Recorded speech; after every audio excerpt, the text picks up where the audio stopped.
കുറച്ച് ദിവസമായി ഐതാമ പറയുന്നുണ്ട് ഐതാമയ്ക്ക് ഒരു സാരി വാങ്ങണമെന്ന്. അങ്ങനെ ഈ ഞായറാഴ്ച ഞങ്ങൾ സാരി വാങ്ങിക്കാൻ വേണ്ടി പോവുകയാണ് ഗൈസ്. സാരി വാങ്ങിക്കാൻ വേണ്ടി ഇറങ്ങിയപ്പോഴാണ് എന്നെ ഞെട്ടിച്ചുകൊണ്ട് അജിതാമ ആ കാര്യം പറഞ്ഞത്, നമുക്കിന്ന് ബൈക്കിന് തന്നെ പോയാലോ എന്ന്.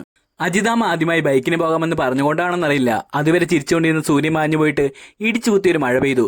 വെറും മഴയല്ല, നല്ല മുടിഞ്ഞ മഴ. എല്ലാ ഐതാമയുടെ ഐശ്വര്യമാണെന്ന് പറഞ്ഞ് കളിയാക്കിക്കൊണ്ട് ആ പെരുമഴയെ നോക്കി ഏതോ കടത്തിണയിൽ ഞാനും ഐതാമയും അരമുക്കാൽ മണിക്കൂർ നല്ല കട്ട പോസ്റ്റിൽ നിന്നു.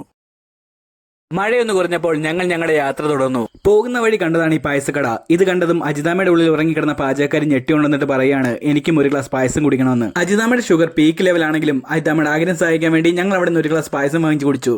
അത്യാവശ്യം തരക്കേടില്ലാത്തൊരു പായസമായിരുന്നു അത്. ഈ കാണുന്നതാണ് അജിതാമയ്ക്ക് ഇഷ്ടപ്പെട്ട കോട്ടയത്തെ ചെറിയ തുണിപ്പീടിക. അത്യാവശ്യം നല്ല കളക്ഷൻസ് ഉള്ള ഒരു ഷോപ്പ് കൂടിയാണിത്. എല്ലാ തവണയും ഡ്രസ്സ് എടുക്കുമ്പോൾ അജിതാമ ആദ്യം വില നോക്കിയിട്ടാണ് ഡ്രസ്സ് എടുക്കാറുള്ളത്. എന്നാൽ ഇത്തവണ വില നോക്കണ്ട, ഇഷ്ടമുള്ള ഡ്രസ്സ് എടുത്തോളാനാണ് ഞാൻ പറഞ്ഞിട്ടുള്ളത്.